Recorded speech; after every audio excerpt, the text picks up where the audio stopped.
ডাকবাংলো মোড়ের কাছের ঘটনা এটি, খুব বেশি পুরনো না, মাস 6-এর মধ্যের ঘটনা।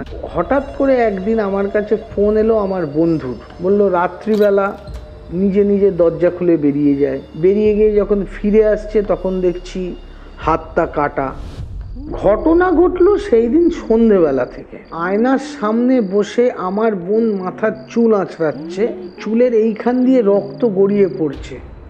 আমরা রক্তের ছাপ ধরে পাশের ঘরে যখন ঢুকেছি, আমি দেখছি আমার যে বোন, সে একটা মুন্ডু তার অর্ধেকটা মুখে ঝুলে রয়েছে এবং আর একটা হাতে ধরে রয়েছে। মৌলভী সাহেব আমাকে দেখেই বলল, যত তাড়াতাড়ি সম্ভব যে বাড়িতে আছো ছেড়ে দাও, 9 दिन টাইম आपको देगा वो, उसके बाद खत्म कर देगा बेटा, खत्म कर देगा। আগাবার আগে আমি একটা জিনিস জানতে চাই, আপনি নিজে লয়ার একজন, এই যে ব্ল্যাক ম্যাজিক, পজেশন, এগুলো নিয়ে লিগাল কোনো কেস হতে পারে? হ্যাঁ, তিনি তার স্ত্রী, পুত্র এবং কন্যা 3জনকেই আগুনে জ্বালিয়ে মেরেছিলেন। মানে এখান থেকে না মাংস সমেত তুলে নিয়েছিল। হাওড়া ব্রিজের ওপরেও আত্মার উপস্থিতি পরিলক্ষিত হয়। শ্মশানের একটা জায়গা থেকে পোড়া কাঠ, শ্মশানের ছাই, তার অতিরিক্ত সাহস বৃদ্ধি পেয়েছিল বলে আমি জানি না কি, কোনো একটি সধবা মহিলার পোড়া কাপড়ের টুকরো এবং তার শাঁখা পলার কিছু ভাঙা টুকরো সে সেখান থেকে তুলে নিজের সঙ্গে নিয়ে আসে। সেই সিদ্ধ করার ব্যাপারটা যে ওর লাইফে কিভাবে অসিদ্ধ হয়ে গেছিল সেটাই এখন বলবো। জোর করে ওর মা ওর মুখের মধ্যে যেই বাতাসাটা ঢুকিয়েছে, বমি করলো, কালো রঙের বমি। আর এই যে দেহবন্ধন কিভাবে করা হয় বেসিক্যালি? যজ্ঞতে আমরা আগুন জ্বালিয়েছি, প্রথম আহুতি দেয়া হলো, সাথে সাথে ঠিক ওপরে একটি পাখা ছিল, একটা ফ্যান ফট করে ওপর থেকে এসে যজ্ঞের ওই হোমকুণ্ডের ওপরে এসে পড়ে গেল। হঠাৎ করে স্ত্রীর গলা দিয়ে আওয়াজ বেরোলো, তোরা আমাকে বের করতে পারবি না, এই ঘরে আমাকে খুন করা হয়েছে। মেয়েটির বিবস্ত্র দেহ ওই হোটেল রুমের মধ্যে পাওয়া যায়। এই আয়নার সাথে এই যে প্রেত জগৎ রয়েছে, এটার কানেকশন কৌস্তবের আড্ডার মারাত্মক একটা হরর পডকাস্টে আপনাদের সকলকে স্বাগতম জানাচ্ছি। আমি কৌস্তব। আজকে আমাদের সাথে এই পডকাস্টে ছিলেন গোলকনাথ মৈত্র। আজকের এই পডকাস্টটাকে আমি একটা হরর অকাল্ট পডকাস্ট বলতে পারি। আজকের এই আড্ডাটা সাংঘাতিক একটা জায়গায় মোড় নেয়। আপনারাও যদি কৌস্তবের আড্ডাতে আপনার নিজের সাথে ঘটে যাওয়া এরকম ঘটনা শেয়ার করতে চান, বা যে কোনো বিষয়ে আমার সাথে, বা এরকম ধরনের কোনো বিষয়ে আমার সাথে একটা আড্ডা মারতে চান, এরকমই একটা পডকাস্ট করতে চান, তাহলে ডেফিনেটলি আমাকে যোগাযোগ করুন। আমাকে যোগাযোগ করতে আপনারা ইমেল করতে পারেন curiofite@gmail.com এই ইমেল আইডিতে, অথবা আপনারা আমাকে ইনস্টাগ্রামেও যোগাযোগ করতে পারেন। এছাড়া আপনারা স্ক্রিনে একটা নাম্বার দেখতে পাচ্ছেন, সেই নাম্বারেও আমাকে যোগাযোগ করে কৌস্তবের আড্ডাতে আসতে পারেন। আজকের এই এপিসোড আপনারা কোথা থেকে দেখছেন কমেন্ট করে জানান। ভিডিওটা ভালো লাগলে অবশ্যই লাইক করে শেয়ার করে দিন, এবং আজকের এপিসোডটা শেষ অবধি দেখে আপনাদের কি মতামত সেটা কিন্তু জানাতে ভুলবেন না, এবং ডেফিনেটলি শেয়ার করুন। আমরা 1 লক্ষ সাবস্ক্রাইবারের খুবই কাছাকাছি রয়েছি, তো ডেফিনেটলি যদি নতুন হন কৌস্তবের আড্ডাতে, সাবস্ক্রাইব করে বেল নোটিফিকেশন অন করে রাখুন। তাহলে চলুন শুরু করছি কৌস্তবের আড্ডার মারাত্মক একটা হরর অকাল্ট পডকাস্ট। নমস্কার দাদা। নমস্কার। নমস্কার, ওয়েলকাম টু কৌস্তবের আড্ডা। Thank you. আগেও এসছি। প্রথমবার যখন এসেছিলেন তখন কথাবার্তা বলার যে বিষয় বা টপিক যেগুলো ছিল সেগুলো একদম অন্য রকমের ছিল। আজকে একটা অন্য দিকে আমরা যেতে চলেছি, খুব পাওয়ার প্যাকড একটা পডকাস্ট হতে চলেছে। কারণ অফ ক্যামেরা আমরা যখন কথা বলছিলাম, এমন জিনিস নিয়ে আমরা কথা বলেছি যেটা খুবই মানে লেজিট একটা বিষয়, কিন্তু খুব গুপ্ত এবং গুচ্ছ একটা ব্যাপার। এবং আপনি এইসব জিনিসের সাথে যেহেতু রিলেটেড, আপনার নিজস্ব লাইফেও বিভিন্ন ধরনের ঘটনা ঘটেছে, বা আপনার নিজের খুব প্রিয় মানুষের সাথে ঘটেছে। তন্ত্র বিষয়ক যে আলোচনা সেটা তো আমরা রাখছি, তার আগে আমাদের ঘটনা ওরিয়েন্টেড কিছু ব্যাপার রয়েছে। প্রথম যে জিনিসটা নিয়ে আলোচনা করতে চাই বা জানতে চাই আমি, সেটা হচ্ছে যে গুড়গাঁওতে, হ্যাঁ, গুড়গাঁও আপনার নিজের বোন বা আপনার ফ্যামিলি। আমার একদম নিজের বোন নয়, আমার হচ্ছে, উনি হচ্ছেন আমার মানে মাসির মেয়ে। ঠিক আছে, মানে খুবই ক্লোজ, একদমই ক্লোজ, আমার মাসতুতো বোন, মানে আমার নিজেরই বোন ধরে নিতে পারে একদম। তো এবার ওর সঙ্গে বিবাহ হয়েছে আমারই এক বন্ধুর, যতই হোক মানে আমার বন্ধুর সঙ্গে তার একটা প্রেম ঘটিত ব্যাপার ছিল, তো সেই হিসেবে তাদের বিবাহ সম্পন্ন হয়। এবং ছেলেটি একটি উচ্চপদস্থ জায়গায় কর্মরত, গুরগাঁওতে খুবই মাল্টি ন্যাশনাল একটি কোম্পানিতে কর্মরত। আমার বোনও ওখানকারই একটি স্কুলে পড়ায়। তো ন্যাচারালি তারা গুরগাঁওতেই থাকে, নিজেদের ফ্ল্যাট, নিজেদের সমস্ত কিছু। তারা এটাই কিন্তু ভাড়ায় গেছিল, এটা কিন্তু নিজেদের ফ্ল্যাট নয়, মানে ভাড়ার ফ্ল্যাট করে তারা গেছে। তারা প্রথমে থাকতো দিল্লিতে লাজপত নগর এরিয়াতে, তারপরে ওইখান থেকে যাতায়াতে অনেক সমস্যা হচ্ছিল, যেহেতু ওই ডিএলএফ সিটিগুলোতেই তো সমস্ত মাল্টিন্যাশনাল কোম্পানিগুলোর অফিস, তো ন্যাচারালি ওখানে ওরা গুরগাঁওতে শিফট করে। ওই গান্ধীনগর বা এরকম কিছু একটা এরিয়া, নাম আমার মেবি আমি ভুলও হতে পারি জায়গাটার নাম বলাতে, আমি গেছিলাম যখন, তো ওইখানে শিফট করে। শিফট করার পরে কিছুদিন পরে আমাকে ফোন করে যে দাদা আমার জানিস তো ভাল লাগছে না। না কেন? বললো ভীষণ ডিপ্রেসড হয়ে যাচ্ছি নতুন জায়গায় এসে। কেন? না কেন? পড়াশুনো করাচ্ছ, তুমি একজন টিচার, বাড়িতেও কিছু ছেলেমেয়ে পড়াচ্ছ। বললো না, যে ছেলেমেয়েগুলো আসছে তারা না কিছুদিন পর পরেই ভীষণ জ্বরে পড়েছে। দুটো বাচ্চা আমার কাছে, মানে ক্লাস 6-7 বাচ্চারা সব, তারা জ্বরে পড়েছে, জ্বর ছাড়ছে না। না আচ্ছা হতে পারে ওয়েদারের জন্য অসুবিধে। তো হঠাৎ করে একদিন আমার কাছে ফোন এলো আমার বন্ধুর, যে তুই কোথায় আছিস? আর আমি আর কোথায় থাকবো, আমি কলকাতায় আমার বাড়িতে আছি। কী করে? জানি না, আমি আমার যেমন কাজে থাকি, কাজকর্ম করছি, সাধনা করছি আমার নিজের। বলে তোমায় একদিন আসতে হবে ইমিডিয়েট বেসিসে। হ্যাঁ কেন, কি হয়েছে বলা যাবে? বললো ভাই এইরকম আমার বোনের নাম হচ্ছে শ্রুতি, শ্রুতি এরম এরম কাজ করছে। তো ও না কিরম কাজ করছে? বললো রাত্রিবেলা নিজে নিজে দরজা খুলে বেরিয়ে যায়। আমি হয়তো জানলাম না, নিজে নিজে দরজা খুলে বেরিয়ে গেল।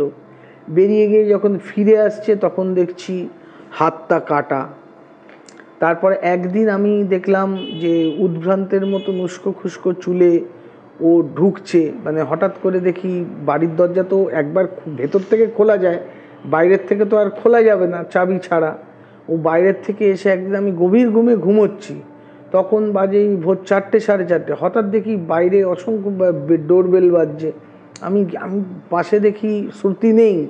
আমি খুলে দেখি শ্রুতি আলু থালু বেশে ঢুকছে এবং হাতের এখানে যেন সে ব্লেড দিয়ে কেউ 2-3টে করে কেটে রেখে দিয়েছে এরকমভাবে আর কি, ব্লেড দিয়ে বা নখ দিয়ে, ধারালো নখ দিয়ে কেউ কেটে দিয়ে বারবার বেরিয়ে যাচ্ছে। আমি এটা প্রথম ফ্ল্যাটের অনেকেই জানে না, কিন্তু আমাকে সিকিউরিটি বলেছে যে ম্যাডাম না হঠাৎ দেখি ওপর থেকে নিচে নেমে এসে গেট খুলতে বলে, খুলে এদিক ওদিক চলে যায়, আবার তারপরে ফিরে আসছে। ওকে, এরকম হচ্ছে। তো আমি সেই জন্য এখন সিকিউরিটিকে আমি টাকা পয়সা দিয়ে বলে রেখেছি, বাবা তুই কাউকে বলিস না, কারণ দেখুন এগুলো হচ্ছে গুরগাঁওয়ের সমস্ত পস এরিয়ার সিকিউরিটি, সুতরাং ওখানে একজন নয় অনেকজন সিকিউরিটি থাকে। তো এরকম ঘটনা ঘটছে, তুমি এসো। তো এটা তো খুব রিসেন্ট ঘটনা আই গেস, খুব বেশি পুরনো না, মাস 6-এর মধ্যের ঘটনা। মানে আমি কনসিডার করতে পারি 2024-এর ঘটনা। 24-এর ঘটনা, পুজোর পরে, দিওয়ালির আগে। ও ওকে, আপনি আগের বার আমার সাথে যখন পডকাস্ট হয়েছিল আপনার নভেম্বর মাস নাগাদ হয়েছিল। হ্যাঁ, তার আগের ঘটনা। হ্যাঁ, ওই কারণে আপনি যেটা জানিয়েছিলেন যে আপনি দিল্লিতে আছেন, হ্যাঁ, শ্যুটটা একটু পোস্টপন্ড হবে, তারপরে এটা করতে হবে। ওকে, নাও আই গেট ইট। তারপরে এবার আমি পৌঁছলাম, আমি অন স্পট সঙ্গে ওই আমায় টিকিট করে দিল, আমি আমার ওখানে পৌঁছলাম। যেদিন পৌঁছেছি সেদিন দেখি বোন ঠিক আছে, যেমন আছে সেদিন। ঘটনা ঘটলো সেই দিন সন্ধেবেলা থেকে। আচ্ছা, এটা অক্টোবর মাসের কথা? এটা অক্টোবর মাসের ঘটনা ঘটলো সেদিন সন্ধেবেলা থেকে, মানে অক্টোবর মাসের একদম শেষের দিকে, কারণ দিওয়ালির ঠিক আগে। ঠিক আছে, মানে পুজো টুজো করে নিয়েছি। হঠাৎ করে পুজো করতে যাচ্ছি, আমার তো ওখানে নিয়মিত পুজো পাঠ করা হয়। আর কথার কথা বলে রাখি, শ্রুতি বলুন বা আমার বন্ধু বলুন, এরা অত বেশি পুজো পাঠটাট নিয়ে কেউ কিছু করে না। ওই ঘরের মধ্যে একটা ঠাকুরের জায়গা করার কথা, ঠাকুর রেখে দিল, পুজো পাঠ, ধূপ, যদি কোনো সময় মনে হয় যে বাড়িতে একটু সেন্টের দরকার, তখন হয়তো 2টো ধূপ জ্বাললো, নইলে জ্বালার কোনো প্রয়োজনীয়তা বোধ ওরা করে না জেনারেলি। তো আমি ওখানে জেনারেলি আমার নিয়ম হচ্ছে, আমি কোথাও গেলে আমার ইষ্টদেবীর কিছু জিনিসপত্র আছে নিয়ে যাই, যাতে আমি আমার পুজো বা নিত্যকর্মটা সারতে পারি। আপনার ইষ্টদেবীকে সেটা জানতে পারি? তারা, মা তারা। মা তারা, ওকে, ঠিক আছে। আমার ইষ্টদেবীর যে পটচিত্র মানে ছবি আর কি, ফটো, একটা লাল শালু কাপড়, একটু গঙ্গা জল, একটু ধূপকাঠি, মোমবাতি, একটু মানে আমার একটা গোলাপ জলের শিশি, এগুলো আমার সবসময় সঙ্গে থাকে মাকে নিত্য সেবা প্রদান করার জন্য। কারণ আমি তো তখন বাড়িতে সেবা করতে পারছি না, আমি এটা সঙ্গে রাখি। তো যাই হোক, যখন আমি পুজো করতে যাচ্ছি, তখন যেই আমি পুজো করতে যাচ্ছি সঙ্গে সঙ্গে কিছুতেই প্রদীপ যতবার আমি জ্বালাচ্ছি নিভে যাচ্ছে। আমার সঙ্গে হ্যাঁ একটা কর্পূরের শিশি থাকে, একটা কর্পূর দানি থাকে, যাতে আমি চট করে, কারণ দেখুন সব জায়গায় তো মোমবাতি, ধূপকাঠি আর কর্পূরদানিটা বহন করা মানে নিজের সঙ্গে সঙ্গে বহন করা যায়, যাতে পুজো পাঠটা করে নেওয়া যায়। প্রদীপ, তেল, বাতি ওগুলো তো নেওয়া যায় না। সেই হিসেবে আমি যতবার জ্বালাতে যাচ্ছি দেশলাই নিভে যাচ্ছে। যতই নাকি হাওয়া নেই, ভেতরের ঘরে একটা ছোট্ট করে খোপ মতন করা আছে, এখানে আমি পুজো বসছি, কিছুতেই হচ্ছে না। এবার আমি পুজো করতে বাধা পাচ্ছে মারাত্মকভাবে। দূর, ভাল লাগছে না, দেখি একটু জব করি। জব করতে যাচ্ছি, মন বসছে না, জবে কিছুতেই মন বসাতে পারছি না। ইতিমধ্যে আমার বন্ধু সে আমাকে এসে রাখছে যে এক্ষুনি দৌড়ে আয়, দেখ কিরম একটা ঘটনা ঘটছে। আবার আমি দৌড়ে গেছি, দৌড়ে গিয়ে দেখি রান্নাঘরে ডালের যে কৌটোগুলো, সেগুলো কাঁচের শিশির ভেতরে থাকে, সেগুলোর ভেতরে ডাল এরমভাবে না ছচ্ছর করে উঠছে আর পড়ছে, উঠছে আর পড়ছে, উঠছে আর পড়ছে। বললাম বাবা, এরকম জিনিস তো আমি সত্যি কোনো দিন দেখিনি। তো আমি দেখলাম, দেখে আমি ওখানে শান্তই ছিলাম, জিজ্ঞেস করলাম যে কি হয়েছে? বললো এরকম হচ্ছে বারবার। তো আমি বললাম এর কোনো আছে কি? বললো যে আমি তোর আসার আগে আমি সামনে একটি মসজিদ ছিল, সেই মসজিদে আমি গেছিলাম, কারণ আমি আর কোনো জিনিস দেখতে পাইনি। আমায় তো কারোর একটা শরণাপন্ন হতে হবে। তুই জানিস আমি আগে এগুলো মানতাম না, কিন্তু এরকম অদ্ভুত কিছু আমার বউয়ের কিছু অ্যাক্টিভিটি এবং আমার বাড়িতে এইরকম মাঝে মধ্যেই ঘটছে। জিনিসপত্র এক জায়গায় থাকছে না, জিনিসপত্র যেন সরে সরে যাচ্ছে, কোনো জিনিস কিছু রাখলাম হারিয়ে যাচ্ছে, জিনিসপত্র সরে যাচ্ছে। তো এই সমস্ত ঘটনার জন্য আমি মসজিদের মৌলভী সাহেবের কাছে গেছিলাম। মৌলভী সাহেব আমাকে দেখেই বলল, যত তাড়াতাড়ি সম্ভব যে বাড়িতে আছো ছেড়ে দাও। বললাম বাবা, এই কথাটা মৌলভী সাহেব বলেছে? না, এক্ষুনি আমি মৌলভী সাহেবের কাছে যাব, চল। তখন বাজে সন্ধ্যে 7টা, 7:30, সুতরাং মসজিদগুলো সমস্ত তখনও খোলাই থাকে। আর ওই মসজিদের সঙ্গে একটা মাজারও ছিল, সুতরাং ওখানে রাত্রির অবধি লোকজন থাকে, এটাই স্বাভাবিক। আমি সঙ্গে সঙ্গে ছুটে ওখানে গেলাম ওর সঙ্গে। তো ওর সঙ্গে যাওয়ার পরেই মৌলভী সাহেব যখন দেখছে ওকে, बोलचे क्या हुआ, मैं तुझको बोला था ना कि वो घर छोड़ दे, अभी भी नहीं छोड़ा तुम लोगों ने। नमस्कार, मैं ऐसा आया हूँ उसका दोस्त। उन्हें डायरेक्ट, खूब सिद्ध पुरुष छिलेन, उन्हें डायरेक्ट बोले हाँ तुम तो माँ के साधक हो, बताओ, लेकिन इसमें कुछ कर नहीं पाओगे बेटा, इसको छोड़ना ही पड़ेगा, घर छोड़ना पड़ेगा। अच्छा, जितना जल्दी हो सका। कितना टाइम बताइए, कितना दिन टाइम है हम लोगों के पास? टाइम मतलब अभी अगर हो सकते हो तो अभी चला जाओ, 9 दिन टाइम आपको देगा वो, उसके बाद ख़त्म कर देगा बेटा, ख़त्म कर देगा। আপনি যখন কথা বলছেন তার থেকে 9 দিন? हाँ, और 9 दिन टाइम है तुम्हारे पास, ख़त्म कर देगा वो, ख़त्म कर देगा, एक चांद से दूसरा चांद नहीं जाने देगा, ख़त्म कर देगा वो। এটা মৌলভী সাহেবের ভার্সন। মৌলভী সাহেবের বয়স হবে 85 কি 86 বছর বয়স, সাদা দাড়ি, সাদা চুল, মাথায় ফেজ টুপি পরা আছে এবং উনি একদম সাদা কাফন পরে আছেন। কাফন মানে হচ্ছে মানে ওই যেমন মানে পুরো আলখাল্লা টাইপের, মানে কবরে যে কফনটা চড়ায় সেই কফনটা পরে রয়েছেন উনি। কাফন মানে না, মানে ওই সাদা যে জব্বা টাইপের যে ড্রেসটাই পরে আছেন উনি। উনি বলে কিন্তু চলে গেলেন। এবার আমি আসার পথে বললাম, দেখো ভাই, এই ঘটনাটা কিন্তু আমার ঠিক ভালো লাগছে না, ঠিক আছে? তোমার আমি দেখি বাড়ি ফিরে দরজা খুলে আমি দেখছি এবং ও দেখছে আয়নার সামনে বসে আমার বোন মাথার চুল আঁচড়াচ্ছে, ঠিক আছে, চুলের এইখান দিয়ে রক্ত গড়িয়ে পড়ছে। কি বলছো? মানে চিরুনিটা এত জোরে চেপে ধরে মাথার থেকে চুল নামাচ্ছে যে চিরুনিগুলোর অর্ধেক দাঁত প্লাস্টিকের চিরুনি, অর্ধেক দাঁত ভেঙে গেছে, অর্ধেক দাঁত ভেতরে বসে যাচ্ছে, চুল আঁচড়ে যাচ্ছে, সেটা ধরেই টানছে। সেটা ধরে টেনে যাচ্ছে। একদম সর্বনাশ, ছাড়া ওকে। তো ছাড়াতে যাচ্ছি, ওর গায়ে যেন 10টা হাতির শক্তি। আমার বন্ধুকে এরমভাবে ছিটকে ফেলে দিয়েছে হাত দিয়ে, জাস্ট এরমভাবে ছিটকে দিল। তখন আমি মায়ের নাম নিয়ে, আমার জপের মালা নিয়ে ওর মাথার ওপরে রাখার সাথে সাথে ও শান্ত হয়ে গেল। মানে ওই জিনিসটা, ওই ফেরোসেসনেসটা চলে গেল। এবার আসছে নাটকীয় মোড়। ওদের বাড়িতে 2টো খরগোশ ছিল, পোষা খরগোশ। বারান্দায় গিয়ে আমার বন্ধু চিৎকার করেছে, বোধহয় আরও 4খানা ফ্ল্যাটের লোক চলে আসবে, যে এদিকে আয়। আমি বললাম কী হয়েছে? এদিকে আয়। গিয়ে দেখি ঘাড় দুটো ওই খরগোশের মুখ থেকে ছিঁড়ে দেওয়া হয়েছে। 2টো খরগোশের মাথা এবং শরীরটা পুরো ছিঁড়ে দিয়েছে। মাথা দুটোর খোঁজ নেই, শরীর দুটো পড়ে আছে। সাংঘাতিক ব্যাপার এটা। মাথা দুটো ছিঁড়ে দিয়েছে। তুলসী গাছটাকে ওপর থেকে নিচে ফেলে দিয়েছে। এটা কি কোনোভাবে সিগনিফিকেন্ট? মানে তুলসী গাছ একটা পবিত্র জিনিস, বাড়িতে থাকে, কোনো প্যারানর্মাল অ্যাক্টিভিটি যদি হয়, এটা ওয়ান পার্ট অফ সিগনিফিকেন্স। হ্যাঁ, মানে ধরুন পাতা যেটা রয়েছে সেটা শুকিয়ে যায় বা মরে যায় গাছটা, এর দেখুন বাস্তুদোষের ফলে কিছু ক্ষেত্রে আমরা বলি তুলসী গাছ শুকিয়ে যায়।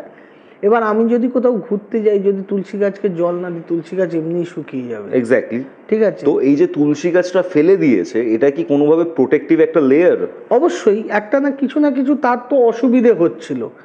একটা ডেভিল এন্টিটি, ঠিক আছে, একটা অশুভ শক্তি, তার কাছে একটা শুভ শক্তি যদি থাকে, তো ন্যাচারালি সেই জিনিসটা একটা তার কাছে প্রোটেক্ট করার চেষ্টা করবে। মানে তুলসী গাছ আমাদেরকে প্রোটেক্ট করে বাড়িতে রাখলে? অবশ্যই, অনেক জিনিস থেকে প্রোটেক্ট করে। ঠিক আছে, এটা মেডিসিনাল তো গুরুত্ব আছেই, সেটা তো আয়ুর্বেদ শাস্ত্রে লেখাই আছে। এছাড়া নকারাত্মক শক্তি, অশুভ শক্তি, ডেভিল পাওয়ার, ডেভিল এন্টিটি বিভিন্ন জায়গার থেকে কিন্তু এই জিনিসগুলো আমাদেরকে রক্ষা করে। এবং কিছু কিছু আলাদা গাছ আছে, করবী গাছ, ঠিক আছে, শ্বেত অপরাজিতা গাছ, শ্বেত আকন্দ এবং তুলসী, এগুলো কিন্তু অনেক ক্ষেত্রে বাস্তুদোষের হাত থেকেও রক্ষা করে। তো আপনি দেখছেন যে ওই তুলসী গাছটা যেটা রয়েছে সেটা নিচে পড়ে রয়েছে, আর 2টো খরগোশের মাথা নেই, মাথা ছিঁড়ে দিয়ে, মানে কেউ চলে গেছে, ছিঁড়েছে, চতুর্দিকে রক্ত ছড়িয়ে পড়ে আছে। ঠিক আছে, এবার হঠাৎ করে দেখি ওদের বারান্দাটা কি এরমভাবে প্যাসেজ, যার যে ঘরে বসে চুল আঁচড়াচ্ছিল সেই ঘরে যাওয়া যায়। আমি হঠাৎ দেখলাম রক্তের ছাপ, পায়ের ছাপ। এবার পায়ে রক্ত লেগে গেলে ওরকমই হবে। আমরা রক্তের ছাপ ধরে পাশের ঘরে যখন ঢুকেছি, আমি দেখছি আমার যে বোন, সে একটা মুন্ডু তার অর্ধেকটা মুখে ঝুলে রয়েছে এবং আর একটা হাতে ধরে রয়েছে। কি বলছেন দাদা, সিরিয়াসলি? একটা মুখে ঝুলে রয়েছে, একটা হাতে ধরে রয়েছে। মানে আপনি বলতে চাইছেন খরগোশের মাথাগুলো টেনে ছিঁড়েছে, হ্যাঁ, সেটা ঘরে নিয়ে গিয়ে চিবিয়ে খাচ্ছে? একটা, হ্যাঁ, চিবিয়ে খাচ্ছে। একটা মুখে তখনও ধরা আছে এবং একটা হাতে ধরে রয়েছে। তো সাংঘাতিক ব্যাপার, সিনেমার মতন। ঠিক আছে, আর এটা আপনি দেখছেন? এটা আমি দেখছি চোখের সামনে। আমি বলছি কি করছিস রে, কি করছিস তুই?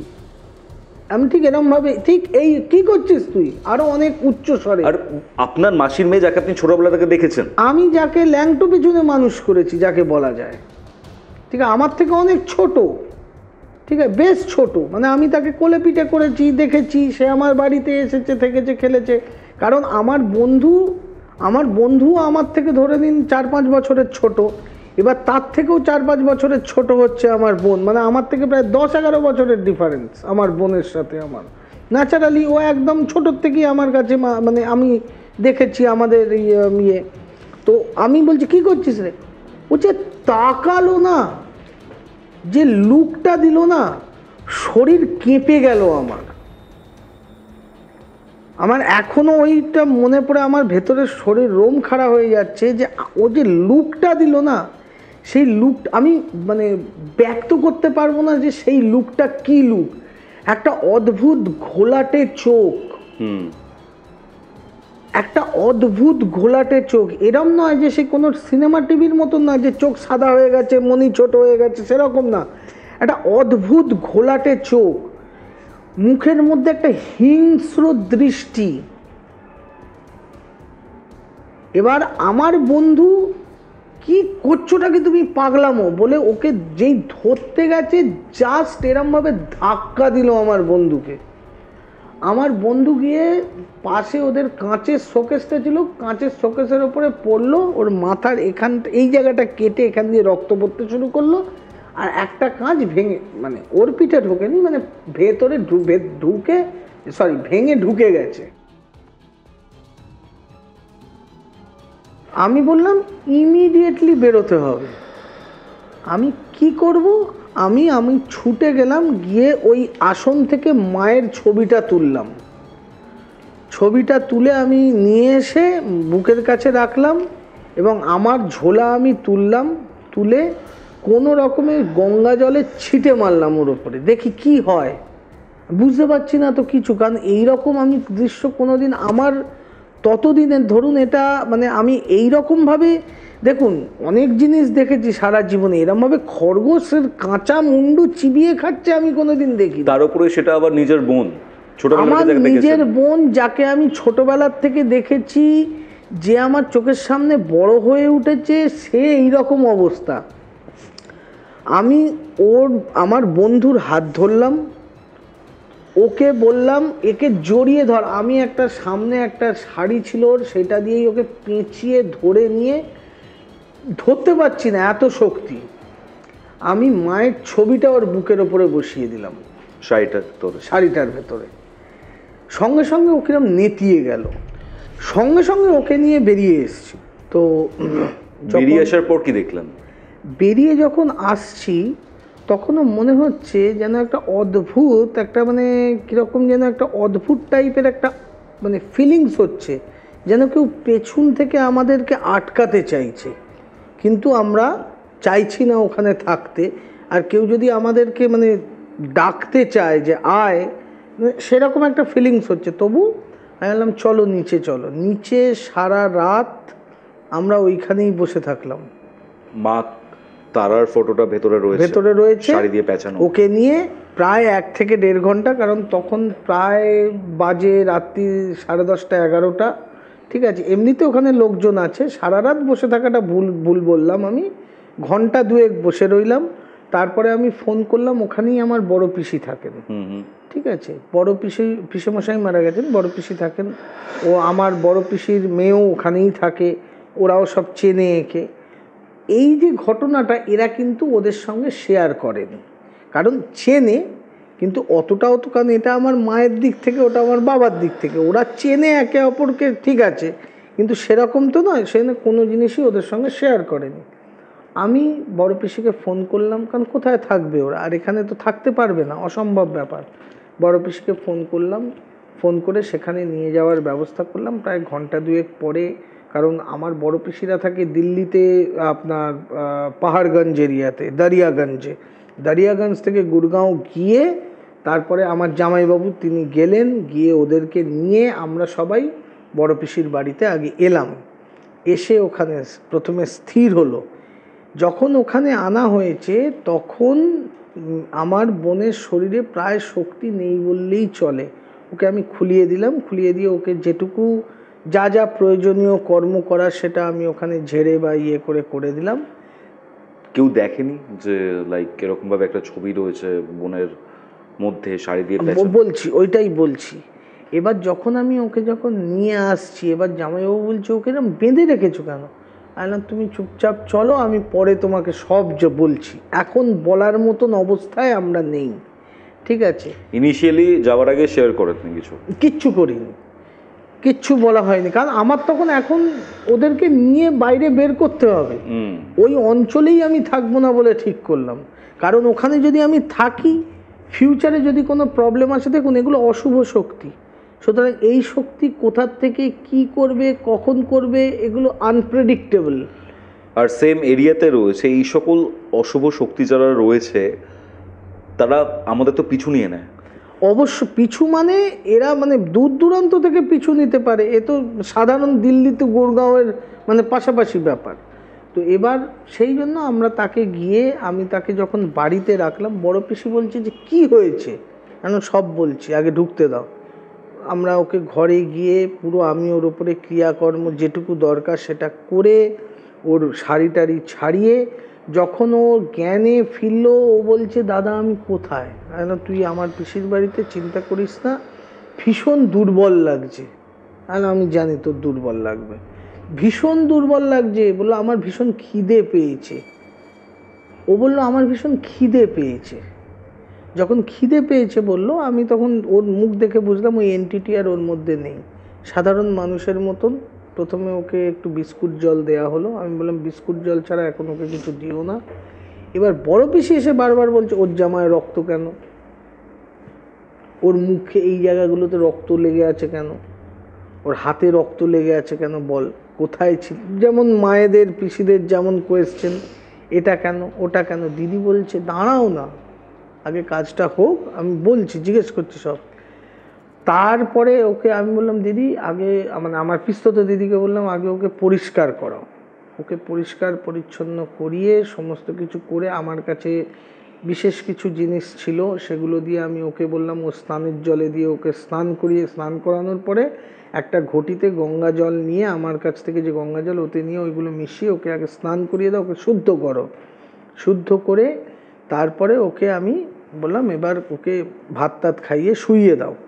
তারপরে পুরো ঘটনা বলার পরে পিসি বলছে যে সর্বনাশ, এ তো সাড়ে সর্বনাশ ঘটনা, এরম তো কোনোদিন শুনিনি রে। বললাম হ্যাঁ এরম ঘটনা ঘটেছে, এইটার সাক্ষী শতদ্রু, শ্রুতির বরের নাম শতদ্রু ছিল। তো শতদ্রু খুবই মানে ভেঙে পড়েছিল ব্যাটারটা শুনে। মানে আমি বললাম কোনো চিন্তা নেই, এই জিনিস রকম এগুলো হতেই পারে। পরের দিন আমরা আবার ফিরে যাই ফ্ল্যাটে, আমি আর শতদ্রু, কারণ জিনিসপত্রগুলো তো আমাকে দেখতে হবে, সুতরাং আমি আবার ফিরে যাই ওইখানে। আপনার সরঞ্জাম সবকিছু তো ওখানেই ছিল? আমার মোটামুটি সব কিছুই ওখানে আছে, আমার কিছুই, আমি শুধু ছবিটা তুলে নিয়ে ওর ভেতরে দিয়ে দিয়েছি, আর ওই শুধু গঙ্গা জলটা উঠোতে পেরেছি। ব্যাগ ট্যাগ তো সব, আমি যে জামা কাপড়ের ব্যাগ, ওদের জিনিসপত্র সব কিছুই তো ওখানে, আমার কাছে তো কিছুই নেই, এবং ওরাও কাছেও কিচ্ছু ছিল না। আমার মানে বন্ধু, সে মানে এমনি ট্র্যাক স্যুট আর প্যান্টে পরে আছে, পরে বেরিয়ে এসছে। আর কারণ তখন অতটা ঠান্ডা ঠান্ডা ভাব, কিন্তু ঠান্ডা তো পড়েনি দিল্লিতে। ট্র্যাক স্যুট আর গেঞ্জি ছিল, আর আমার বোনের পরনে ছিল নাইটির ওপরে সেই একটা গাউন টাইপের হয়, সেই গাউন।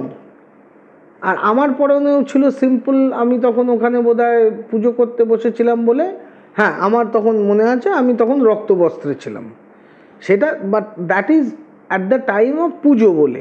এবার পরের দিন আমি আমার তখন জামাইবাবুর কাছ থেকে প্যান্ট জামা, তিনিও আমার মতন একটু শরীর স্বাস্থ্য ভালো বলে আমার সুবিধে হয়ে গেল, যাতে আমি তার জামা প্যান্টটা পরে আমি ওইখানে গিয়ে যখন, তখন এবার সেক্রেটারি জিজ্ঞেস করছে না আপনারা শুনলাম রাত্রিবেলা এরকমভাবে নিয়ে গেছেন, সিকিউরিটি বলছিল না কি মশাই আপনারা যখন মানে ঘর ভাড়া দিচ্ছেন জানেন না কোন ফ্ল্যাটে কি আছে?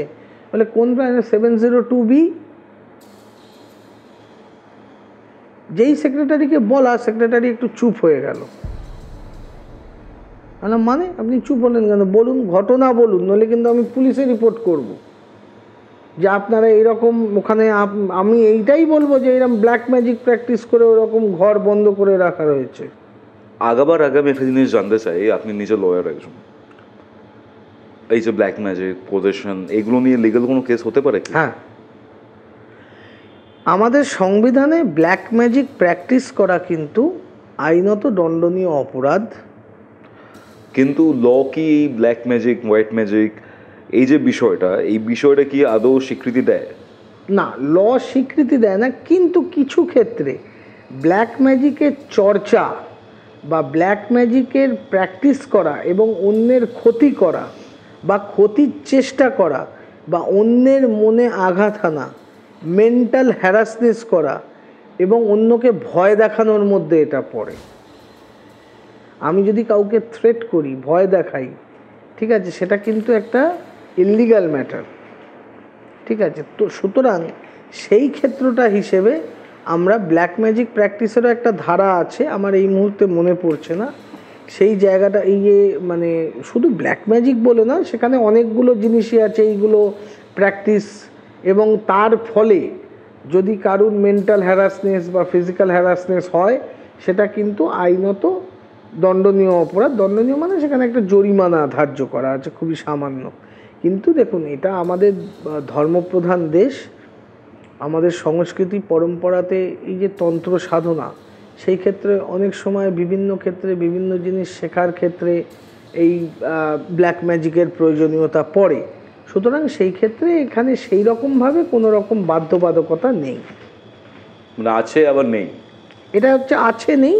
আর এইটা নিয়ে খুব একটা কেউ মানে ঘাঁটায় না, কারণ আমাদের দেশের মধ্যে বিভিন্ন পূজা পাঠেও অনেক সময় বিভিন্ন রকমের জিনিস ব্যবহৃত হয়। এবার ধরুন, যদি ধূমাবতীর মা ধূমাবতীর যদি কেউ হোম করতে যায়, ঠিক আছে, তাহলে সেই ক্ষেত্রে কাকের পালক লাগে এবং এমন এমন কিছু বস্তু লাগে যে বস্তুগুলি সাধারণের যদি কাউকে আমি বলি, সে এখনই মানে মুশকিল হয়ে যাবে তার। মানে ব্যাপারটা হচ্ছে ব্ল্যাক ম্যাজিক করছে না, নিজের ধর্মাচরণ করছে, সেটা ডিফারেন্সিয়েট করার তো কোনো জায়গাটা নেই। সুতরাং সেই হিসেবে সেইটা কোনো এই মুহূর্তে সেরকম কোনো তার উপরে কোনো স্টেপ কিছু নেওয়া হয় না। এবার এখানে ব্যাপারটা হচ্ছে, আপনি বললেন 702B-তে এই ঘটনা ঘটেছে সেক্রেটারিকে, এবং আপনি কেস করবেন, এরপরে কি হলো? তো দেখুন, একটা বড় যখন কোনো সোসাইটি হয়, সেখানে যদি এই রকম কিছু একটা রটে যায় বা ঘটে যায়, আমি ওকে আবার এটাও ধমকে দিলাম, দেখো ভাই, আমি কিন্তু একজন লয়ার, আমি কিন্তু তাহলে মিডিয়া ডাকবো, মিডিয়াকে বলবো যে এরকম এরকম ঘটনা হয়েছে, আর এগুলো খুবই মুখরোচক সংবাদ, মিডিয়া খপাত করে খেয়ে ফেলবে। বললো না না, দাঁড়ান, ঘটনা হচ্ছে ওইখানে একজন ভদ্রলোক, ব্যাংক কর্মচারী, তিনি তার পরিবারকে নিয়ে ওখানে থাকতেন এবং তিনি তার স্ত্রী, পুত্র এবং কন্যা তিনজনকেই আগুনে জ্বালিয়ে মেরেছিলেন এবং নিজেও ফ্ল্যাটে আত্মহত্যা করেছিলেন কোনো ধারের জন্য। ভীষণ ধার করেছিলেন, ভীষণ পরিমাণে ব্যাংকের থেকে এবং অন্য অন্য জায়গার থেকে লোকজন তাগাদায় আসতো, অপমানিত হতেন, সব জায়গায় রাস্তায় যেতে যেতে অপমানিত হতেন। এমনকি যেদিন মারা যান তার আগের দিন ওই গাড়িতে যে লোন নিয়েছিলেন, গাড়ি কিনেছিলেন, সেই গাড়িটাও রাস্তার মধ্যে লোকজন থামিয়ে গাড়িটা নিয়ে চলে যায়, মানে ওই রিকভারির এজেন্টরা। ওই তারপরেই রাত্রিবেলা এসে বউ এবং দুই ছেলে মেয়ের গায়ে আগুন দিয়ে দেয়, তারা জ্বলে ওখানেই মারা যায় এবং নিজেও সঙ্গে সঙ্গে ওদেরকে আগুনে জ্বালিয়ে নিজেও আত্মহত্যা করে। প্যাথেটিক ব্যাপার। হ্যাঁ, এবং তারপর থেকে ওই বাড়িটি প্রায় 2 থেকে 2.5 বছর বন্ধ ছিল। যিনি মালিক ছিলেন তিনি মারা যাওয়ার পরে তার ছেলে থাকে ব্যাঙ্গালোরে, সে ওইটাকে রিনোভেট করে। রিনোভেট করার সময়ও এইরকম মিস্ত্রিদের বহু অসুবিধে হয়েছে। ছেলে তো বললেন মারা গেছে। না না, যার ফ্ল্যাট ছিল, ও এরা রেন্টে থাকতো, এরাও রেন্টেই ছিল। বাইরের যারা ছিল, ব্যাংক কর্মচারী যিনি ছিলেন এবং যিনি আত্মহত্যা করেছিলেন, এরাও রেন্টেই ছিল। যার ফ্ল্যাট, মানে ফ্ল্যাটের যিনি মালিক, তিনি দিল্লিতেই থাকতেন, কিন্তু তিনি মারা যাওয়ার পর তার ছেলে, এটা 2-2.5 বছর ওই জন্য ওনার মালিক বন্ধ করে দেয়, ফ্ল্যাটটা আর কাউকে ভাড়াই দেয়নি। কিন্তু 2-2.5 বছরের পরে যখন উনি মারা যান, ওনার ছেলে এটাকে রিনোভেট করিয়ে ফ্ল্যাটটাকে আবার নতুন করে রেন্টে দেওয়ার জন্য বলে। কিন্তু এটাও জানা যায় যে রেন্টে দেওয়ার আগে যখন রিনোভেট করা হচ্ছে ফ্ল্যাটটা, তখনও কিন্তু মিস্ত্রিরাও কিন্তু অনেকভাবে বিভিন্ন রকমের মানে অভিযোগ করেছিল যে আমাদের জিনিসপত্র থাকছে না। একবার একটা মিস্ত্রির, মানে 2টো মিস্ত্রি ছিল যে যারা মানে ওখান থেকে চলে এসছিল এবং তাদের মারাত্মক রকম জ্বর, 1-1.5 মাস পরে জ্বর ছেড়েছে তাদের, এবং তারা আর কেউ ফেরত যায়নি। এটা অন্য অন্য মিস্ত্রিদের কাছ থেকে খবরটা শোনা গেছে। যাই হোক, ভগবানের কৃপাতে তারা এখন ভালো আছে, তারা গুরগাঁওতেই আছে, তারা এখন গুরগাঁওতে অন্য একটি ফ্ল্যাট নিয়ে আছে। বেসিক্যালি ফ্ল্যাটের ঘটনাটা এখানে 3 থেকে 4টে মৃত্যু ঘটেছিল, এবং সেই মৃত্যু ঘটার পরে প্রতিহিংসার ফলে এই ঘটনাটা, এটা প্রতিহিংসা কি কি আমি জানি না, অতৃপ্ত আত্মা তাদের একটা অদ্ভুত টাইপের অন্যকে মেরে দেওয়ার বা কোনো সুখী পরিবার দেখলে তার উপরে একটা আক্রোশের একটা ব্যাপার নিশ্চয়ই ছিল। পরবর্তী ক্ষেত্রে আমি বোনের জন্য একটি বিশেষ পূজা করি এবং ওকে মানে বিভিন্ন জিনিস থেকে রক্ষার জন্য একটা কবচ তৈরি করে দেওয়া হয়, মহামৃত্যুঞ্জয় কবচ তাকে তৈরি করে দেওয়া যায়, যাতে সর্বরোগ নাশক, শোক নাশক, তাপ নাশক এবং বিভিন্ন নেগেটিভ অ্যাক্টিভিটির থেকে যেন সে বাঁচতে পারে। এবং তারপর থেকে তারা ভালোই আছে, সুখে শান্তিতে সংসার করছে, রিসেন্টলি প্রেগনেন্ট হয়েছে।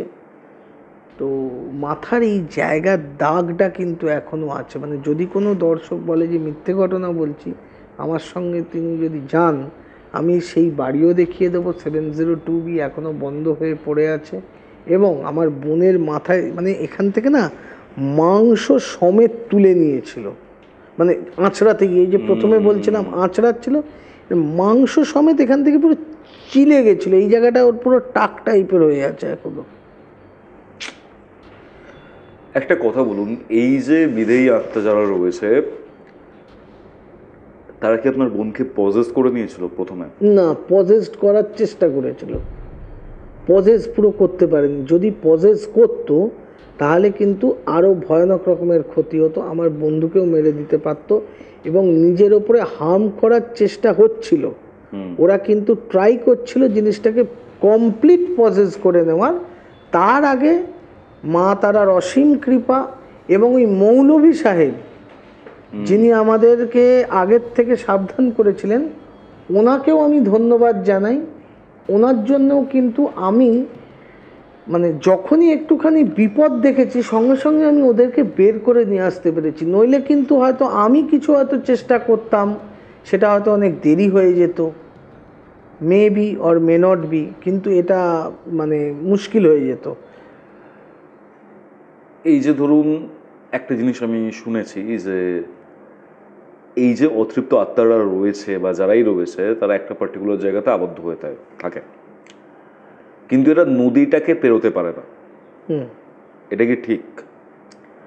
দেখুন, এই যে নদীতে, এটা না আমাদের, দেখুন এক্ষেত্রে আমি বলি, এক্ষেত্রে 2-3টে জিনিস বলার আছে। আমাদের তন্ত্রের বিভিন্ন ভাগ আছে, ঠিক আছে, কিছু লৌকিক তন্ত্রও আছে। তো লৌকিক তন্ত্রে অনেকেই আছে যারা বলে যে এই নদী পেরোতে পারবে না, কারণ জল একটা তাদেরকে গণ্ডির মতন করে আবদ্ধ করে রাখে, নদী পেরোতে পারবে না। কোনো তারপরে আগুন যদি থাকে সেই জায়গা পেরোতে পারবে না, আগ্নেয়গিরি বা এই জাতীয় জায়গা আত্মারা পেরোতে পারে না।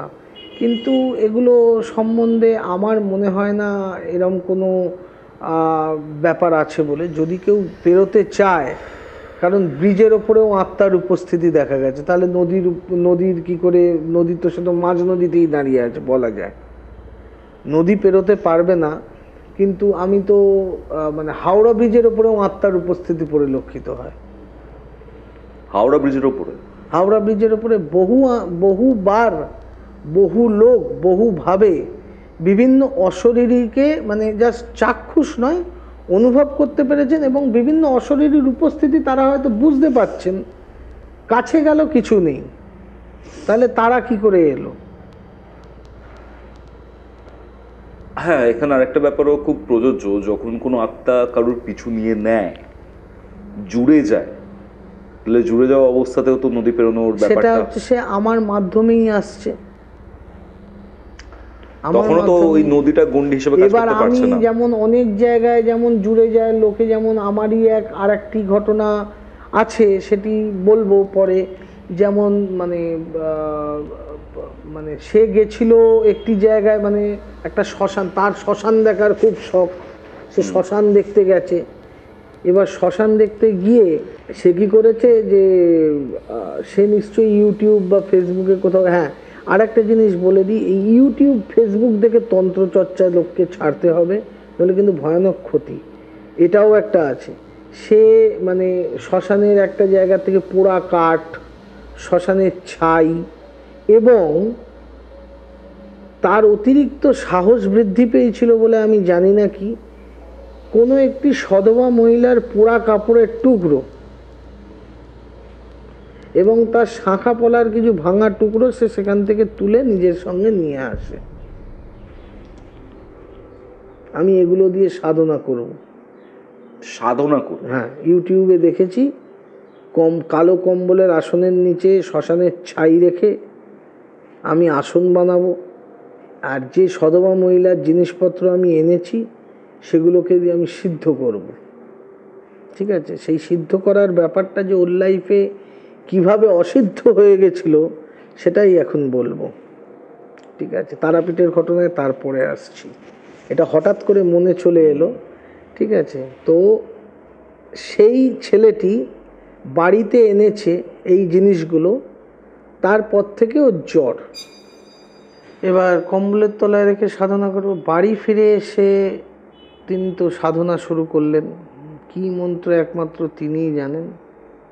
3 থেকে 4 দিন কি 5 দিন, 5-7 দিন হবে, তারপর থেকে উনি রাত্রির বেলা শুতে আর পারে না, চিৎকার করছে, ভয় পাচ্ছে। আর যখন ওর বাবা মায়েরা কিছু বলেছে ভাবছে বোধহয় স্বপ্ন দেখেছে, সে সমস্ত রকমভাবে হলো, চিৎকার করে উঠছে, ভয় পাচ্ছে, একা একা কোথাও যেতে চাইছে না। তো ওর বাবা মায়েরা যেমন এই ঠাকুরের ফুল টুল ছুঁয়ে টুঁয়ে দিল, অমুক তমুক, কিন্তু ছেলের এটা নিয়মিত বাড়তে লাগলো। ওকে। নিয়মিত, এবং তার সঙ্গে মাঝে মধ্যেই যখন মানে যে জায়গায় বসে হয়তো সাধনা করছে, আবার বাড়িতে উঠোন আছে। ঠিক আছে, এটা বারাসাতের বাড়িতে উঠোন আছে, বাড়ির সামনে উঠোনের কাছে গিয়ে এক কোণে বসে ওরকম সাধনা শুরু করেছিল। আমি ইউটিউবে দেখেছি এই সাধনা করব। নিজে নিজে ওইখানে গিয়ে বসে বিড়বিড় করে কার সাথে, বিরক্ত হচ্ছে, খিটখিটে হয়ে গেছে, ভয় পাচ্ছে, রাত্রির বেলা চেঁচিয়ে কেঁদে উঠছে, শরীর যেন দিনে দিনে শুকিয়ে যাচ্ছে। এইরকম অবস্থাতে একদিন ছেলেকে মা প্রসাদ দিতে এসছে। সত্যনারায়ণের সিন্নি হয়, ছেলে ওরকম শুকিয়ে যাচ্ছে, পাড়ার মন্দিরে সিন্নি দিয়েছে, পূর্ণিমার দিন সিন্নি দিতে এসছে। সিন্নি দিতে গেছে, সিন্নি নেবে না। আচ্ছা, কিছুতেই নেবে না। যত বলছে যা এটা খা, এটা সিন্নি, নারায়ণের প্রসাদ, আচ্ছা ঠিক আছে একটা ফল খা, কিছুতেই নেবে না। জোর করে ওর মা ওর মুখের মধ্যে যেই বাতাসাটা ঢুকিয়েছে, বমি করলো, কালো রঙের বমি।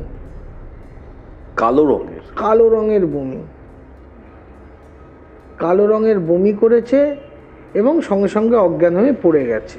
ওর মা তো ভয় পেয়ে গেছে, ফোন করেছে ওর বাবাকে যে কি ব্যাপার, এইরকম ঘটনা হয়েছে, তুমি এক্ষুনি এসো।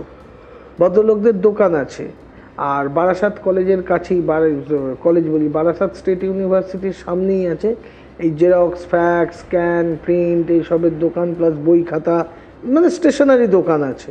তো ন্যাচারালি পুরো দুপুরবেলা টেলা সবসময় খোলা থাকে, কিন্তু উনি তো ছুটে এলেন দোকানের কর্মচারীদের ওপরে দিয়ে, দেখে ছেলে নেতিয়ে পড়ে আছে। যাই হোক, ডাক্তার দেখা হলো, ডাক্তার বললো না কিছু হয়নি, পেটে হয়তো বলো কালো বমি। বললো ঠিক আছে একটা আলট্রাসোনোগ্রাফি করে নেবেন, কোথাও হয়তো কিছু হ্যামারেজ ট্যামারেজ হতে পারে, আর এমনি প্লেন ঝোল ভাত খাওয়াবেন, কোনো অসুবিধা নেই। রাত্রিবেলা শুরু হলো অদ্ভুত ঘটনা, গোঙানির শব্দ, তার সঙ্গে সঙ্গে নাক দিয়ে রক্ত বেরোচ্ছে, বরফ টরফ দিয়ে নাক দিয়ে রক্ত বন্ধ হলো। তো পরের দিন কিন্তু সেই একই বড় করে বকে যাওয়া, কান্নাকাটি করা, ভয় পাওয়া, রাত্রির বেলা চমকে ওঠা, বারবার হতে তখন ওর বাবা বললেন যে এক কাজ করছি, যে আমি ওর সঙ্গে থাকবো, রাত্রিবেলা শোবো। তো মা বললো যে তোমায় শুতে হবে না, তুমি তো সারাদিন খাটাখাটি, আমি শুয়ে পড়বো রাত্রিবেলা ছেলের সঙ্গে। ওর মা শুয়েছে যেদিন রাত্রে, সেদিন কিচ্ছু হলো না। পরের দিন রাত্রে ওর মার মনে হচ্ছে আমার ছেলের পাশেই যেন কোনো কিছু অবয়ব যেন শুয়ে আছে। শুয়ে আছে, আচ্ছা আচ্ছা। ঠিক আছে, যেন একটা কেউ শুয়ে আছে। চোখ খুলে থাকে না, কিছুই না, ছেলেই শুয়ে আছে, কিন্তু বারবার এটা মনে হচ্ছে। পঞ্চম দিন ঘটলো একটা অদ্ভুত ঘটনা। ছেলের সঙ্গে শুধু শুয়ে আছে তাই, এবং উনি যখন ধর্ম নিয়ে উঠে বসেছেন যেন কেউ ওকে ধাক্কা মেরে খাট থেকে ফেলে দিল। ছেলে ঘুমোচ্ছে, সিরিয়াস ঘটনা। এবং তারপরেই এই যে ঘটনা বলছি, এগুলো কিন্তু সমস্ত কিছু শোনা প্রথমে, এরপরে আমরা সিনে এলাম, এরপরে আমরা সিনে আসছি। এই ক্ষেত্রে আমার গুরুদেবের কাছে যোগাযোগ করে, ওদের কোনো যোগাযোগের মাধ্যমে গুরুদেবের সঙ্গে যোগাযোগ করার পরে গুরুদেব তো বিভিন্নভাবে দেখেন এবং ডেকে পাঠান। কারণ আমি এবং আরও একজন গুরু ভাই আছি, আমরা জেনারেলি গুরুদেবের যদি কোনো কাজ থাকে আমরা সঙ্গে করে যাই। গুরুদেব তো জেনারেলি কোনো অর্থকরী কিছু এইসব দিকে নেন না, কারণ উনি সমস্ত কাজ উনি সাধারণ মানুষকে সাহায্য করে দেন। তো আমরা যাই গুরুদেবের সেই জায়গাটাকে বাঁচিয়ে রাখার জন্য। আর গুরুদেবের সঙ্গে থাকলে আমরাও অনেক রকম আরও সমৃদ্ধ হতে পারবো, যতটা না হয়েছি তার থেকেও বেশি সমৃদ্ধ হতে পারবো। কারণ গুরুদেব যথেষ্ট বয়োজ্যেষ্ঠ এবং মানে এখন বয়সের ভারে নব্জ হয়ে পড়ছেন দিনে দিনে। ন্যাচারালি জিনিসটা আমাদের ঠিক রাখতে হবে। তো আমরা যখন গুরুদেবের সঙ্গে যাই, গুরুদেব ঢোকার আগেই বাড়িতে পা দিয়েই বলল, ডান দিকের কোণে তো শ্মশানের ছাই আর কাঠ যে রাখা রয়েছে, ওখানে তো সধবা প্রেতের অবস্থান হয়েছে। ইমিডিয়েটলি আমাকে বলল, তুই এক্ষুনি যা, গিয়ে ইষ্টমন্ত্র জপ করতে করতে এক নিঃশ্বাসে প্রথমে দেহবন্ধন করে নিবি, এক নিঃশ্বাসে এক ঝটকায় ওর ওপরে পুরো একটা ঘটির গঙ্গা জল দিলেন উনি, যে এই জলটা ওর ওপরে ঢেলে নিয়ে পুরো জিনিসটাকে ওইখানকার মাটি এক হাত সমেত খুঁড়ে তুলে নাও। তুলে নিয়ে নিয়ার বাই যে কোনো পুকুর বা জলাশয়ে আছে সেগুলো ওই মাটিটা ফেলে দাও। আর বাকি যে আসন কাপড় চোপড়গুলো আছে ওগুলো ইমিডিয়েটলি কেরোসিন দিয়ে আগুনে জ্বালিয়ে দাও।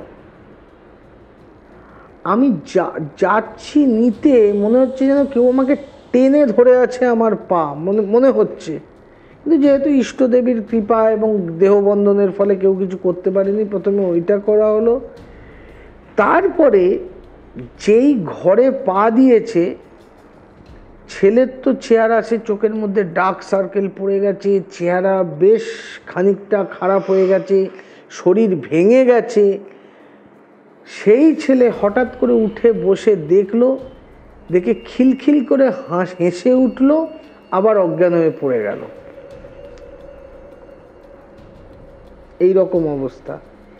ইন দ্য মিনহোয়াইল গুরুদেব দেখে এসে যখন বারান্দায় এসে বসেছেন, তখন হঠাৎ করে শোনা গেল একটা ধূপ আওয়াজ হলো ঘরের ভেতর থেকে। ঠিক মনে হচ্ছে যেন সিনেমার গল্প যেমন বলছি, প্রকারান্তরে আমি যে কথাগুলি বলি, এই কথাগুলো যদি কেউ জানতে চায় আমি তাদের সঙ্গে ডাইরেক্ট যোগাযোগ করিয়ে দেব। কিন্তু এমনিভাবেই যে কমেন্টে হ্যাঁ আমাকে নম্বরটা দিয়ে দিন, সেরকম না। সে এসে ডাইরেক্টলি যোগাযোগ করতে পারে যে ভাই এইরকমভাবে, হ্যাঁ এই ঘটনাটা সত্যি কি সত্যি নয়, বারাসাত ডাকবাংলো মোড়ের কাছের ঘটনা এটি। ওকে। তো ধূপ করে আওয়াজ হলো, আমরা দেখলাম কি হয়েছে। কারণ আমরা যখন যাব বলেছিলাম তো তারা বাড়িতে রান্না বান্না করেছে। আচ্ছা, হঠাৎ করে দেখি রান্নাঘরে বিভিন্ন থালাবাটির খোলাখুলির আওয়াজ। আমরা গিয়ে দেখি তো ওর মা ছুটে গেছে যে বেড়াল টেড়াল ঢুকলো নাকি, গিয়ে চিৎকার করছে, ও মা গো বাবু তুই। আমরা গিয়ে দেখি ছেলেটা ওই রান্না করা খাবার, আমাদের যে গ্যাসের স্ল্যাব আছে সেই গ্যাসের স্ল্যাবের ওপরে উবু হয়ে বসে না, মানুষ দুটো হাঁটু ভাঁজ করে যেমন উবু হয়ে বসেছে আর দু হাত দিয়ে পাগলার মতন কাঁটা মাছ মাংসগুলো চেবাচ্ছে এবং জিভ টিপ কেটে পাশ দিয়ে রক্ত পড়ছে। কারণ আমি যদি কাঁটা মাছ কন্টিনিউয়াসলি চিবিয়ে খাই আমার তো রক্ত বেরোবে জিভ দিয়ে, ডেফিনেটলি। সেইগুলো চিবিয়ে খাচ্ছে আর মুখ দিয়ে এখান দিয়ে রক্ত বেরোচ্ছে। তো সঙ্গে সঙ্গে যখন মানে ওর মা ওকে ধরতে গেছে, বাবু কী করছি, কুকুরদের ধরতে গেলে একটা ঘর ঘর আওয়াজ করে কুকুরেরা, একটা বাজিং করে, ঠিক ও সেরকম বাজিং করতে শুরু করেছে। সঙ্গে সঙ্গে চেঁচানোর ফলে আমরা ছুটে গেছি। গুরুদেব সঙ্গে সঙ্গে তার নির্দিষ্ট ক্রিয়া অনুসারে জল মারলেন, যথারীতি নেতিয়ে পড়ে গেল। তাকে আমরা ঘরে নিয়ে এসে শোয়ালাম। গুরুদেব বললেন যে ও তো নিজের মানে প্রাণ সংকটে দিয়ে দিয়েছে, ও তো ডেকে এনেছে, ও তো বাড়িতে ডেকে এনেছে। কোথা থেকে এনেছে? তো বাবা মারা বলছে জানি না। তো বলে কোথায় গেছিল? বললো মাস তিনেক আগে তারাপীঠ বক্রেশ্বর ঘুরতে গেছিল। বললো শ্মশানের কাঠ, শ্মশানের ছাই, সধবা লোকের কাপড়ের টুকরো, তার শাঁখা পলা নোয়া, ঠিক আছে, তার বসনের অন্তর্বাস কোথার থেকে পেল? সে তো বাবা জানি না। বলি এর উপরে তো সম্পূর্ণরূপে একে তো এই ক্ষেত্রে পজেশন হয়েছিল, এই ক্ষেত্রে পজেসড হয়ে গেছিল ছেলেটি কন্টিনিউয়াসলি। এখনও তাকে গুরুদেবের বিভিন্ন আমরা ক্রিয়া করি, সেই ক্রিয়া করার ফলে সে অনেকটা সুস্থ হয়, স্বাভাবিক হয়, তাকে কবচ দিয়ে রক্ষাসূত্র বেঁধে দেওয়া হয়, কিন্তু সে এখনও মেন্টালি একটু ডিসব্যালেন্সড হয়ে আছে। এই যে দেহবন্ধনের ব্যাপারটা, দেহবন্ধন হয়, গৃহবন্ধন হয়, যদি গৃহবন্ধন করার আগে বা দেহবন্ধন করার আগে কোনো প্রেতাত্মা কারোর শরীরে প্রবেশ করে গেছে, তারপরে দেহবন্ধন করা হলো, সেই প্রেতাত্মার বেরোতে পারবে না? না, সেই মুহূর্তে সে আর বেরোতে পারবে না। আবার কেউ যদি থাকে সে ঢুকতেও পারবে না। না। বাড়ি বন্ধনের ক্ষেত্রেও তাই। হ্যাঁ। তাহলে এই যে বন্ধন, দেহবন্ধন করা হয় বা গৃহবন্ধন করা হয়, এগুলো কাটে কিভাবে? এগুলোর বিভিন্ন রকমভাবে মন্ত্র এবং মন্ত্রের কাটানোর উপায় আছে, ঠিক আছে। আবার এগুলো আবার ধীরে ধীরে এগুলো কি বলুন তো, এগুলো হচ্ছে নির্দিষ্ট শক্তি। এই শক্তির কোনো রকমভাবে ধরুন একটা গৃহবন্ধনের উপায় বলছি। আচ্ছা, তার আগে একটা জিনিস বলে দিই যে যখন আমরা ক্রিয়াটা করি তখন সে শান্তই ছিল ছেলেটি, কিন্তু ছেলেটি এখনও মেন্টালি ডিসব্যালেন্সড, মানে সে সব কিছুই করছে কিন্তু সে একটা অদ্ভুত টাইপের কিন্তু ডিসব্যালেন্সনেসের মধ্যে চলে গেছে, যেটি কাটানো সম্ভব নয়। তার বাবা মারা ডাক্তার বুদ্ধি করছে, কিন্তু সেই জিনিসটি কখনোই কাটা যাবে না। যে যেচে যদি বাড়িতে কোনো শত্রু আনে তার পক্ষে কিছু করা সম্ভব নয়। সে এখন ভয় মুক্ত, বিপদ মুক্ত, কিন্তু তার শারীরিক এবং মানসিক ক্ষতি বিকারগ্রস্ত সে সারা জীবন থাকবে। সেই জন্য কোনো রকম কোথাও গেলে কোনো জিনিস উঠিয়ে আনার আগে 10 বার ভাবা উচিত। আর ইউটিউব দেখে এই তন্ত্র মন্ত্র এগুলো একদমই শেখা উচিত নয়। এবার আসি গৃহবন্ধনের কথায়। এবার গৃহবন্ধন বহুভাবে হয়, বাস্তুজাগের মাধ্যমে এবং অন্যান্য বিভিন্ন শান্তিকর্মের মাধ্যমে গৃহবন্ধন ক্রিয়া হয়। গৃহবন্ধনের ক্ষেত্রে 4 কোণে 4টি ত্রিশূল পোঁতা হয়, অনেকে লোহার বিভিন্ন শলাকা যেগুলোকে বলা হয় সেগুলো পোঁতা হয়, 4 কোণে অনেকে শিকল পোঁতা হয়। বিভিন্ন ক্ষেত্রে বিভিন্ন নিয়ম অনুসারে বিভিন্ন রকমের পূজা পাঠ এবং গৃহবন্ধনের নিয়ম আছে। তার মধ্যে এই যে ধরুন যে ত্রিশূলগুলো পোঁতা হলো, কি কোনো ঘট পোঁতা হলো, অনেক জায়গায় ঘট পোঁতার বিধান আছে, ঠিক আছে। সেই ক্ষেত্রে অনেক জায়গায় আছে মাটিটা খুঁড়ে সেখানে আগে প্রথমে নর্দমার মতন করে নেওয়া হয়, তার ভেতরে মন্ত্র পড়ে নুন দেওয়া হয়, নুন দেওয়ার পরে বিভিন্ন কিছু গাছগাছড়া শেকড় দেওয়া হয়। যেমন ওটাকে কি বলে যেন, একটা খ্যাপাচিতি ফল আছে, ঠিক আছে, খ্যাপাচিতি ফল, আমিও গাছটাকে আমি দেখেছি কিন্তু খুবই বিলুপ্ত প্রায় গাছ। সেই খ্যাপাচিতি ফলের গাছও যদি কোনো জায়গায় 4 কোণে 4টে পুঁতে দেওয়া যায় গৃহবন্ধন হয়, এরকম আছে। তো এবার ওই কোনো না কোনো জিনিসটা একটা যদি তুলে ফেলা যায়, একটা ত্রিশূল তুলে নিলাম, একটা ঘট তুলে নিলাম, ঠিক আছে, কোনো জায়গায় একটা ভেঙে দিলাম, তাহলে কিন্তু গৃহবন্ধন নষ্ট হয়ে যাবে। ওকে, আর এই যে দেহবন্ধন কিভাবে করা হয় বেসিক্যালি? একটা বিভিন্ন এই ক্ষেত্রে শাবর মন্ত্রও আছে এবং বিভিন্ন মন্ত্রও আছে। মন্ত্রগুলি গুপ্ত। একটা শাবর মন্ত্র বলতে পারি, যে ক্ষেত্রে আমি মানে এটা যে কোনো লোক করতে পারে। দেহবন্ধন মন্ত্র এই ক্ষেত্রে প্রথমে গুরু স্মরণ, ইষ্ট দেবদেবীকে স্মরণ করে একটা ছোট্ট, এটা শাবর মন্ত্র, যদিও কবিতার ছড়ার মতন মন্ত্রটা, এটা লোকে লিখে রাখতে পারে। যে কোনো ক্ষেত্রে যদি কোনো খুব বিপদ হয়, দেহবন্ধন করতে পারে, ভয় পায়, দেহবন্ধন করতে পারে, গৃহবন্ধন না, ভুল বলছি, দেহবন্ধন করতে পারে। যেমন ধরুন 10 দিক বন্ধন, 10 দিক বন্ধন, 4 দিক বন্ধন, চতুর্দিক বন্ধন, যতদূর চোখ যায় ততদূর বন্ধন, মা কামরূপ মা কামাখ্যার দোহাই, মা কালীর দোহাই, যতদূর চোখ যায় কেউ যেন না কাটে মোর বন্ধন, বলে 3 বার বুকের মধ্যে ফুঁ দেওয়া। 3 বার বলবে, 3 বার বুকে ফুঁ দেবে, এরমভাবে 3 বার কাটা দেবে। তাতে কি হলো, সেই মুহূর্তে, এটা কিন্তু খুব একটা শক্তিশালী আমি দেহবন্ধন মন্ত্র বললাম না, এটি দেহবন্ধন যথেষ্ট, এরম বলা ভুল যে যথেষ্ট শক্তিশালী না, এগুলো শাবর মন্ত্র, নিজ সিদ্ধ, এগুলি সবই সিদ্ধ, ঠিক আছে।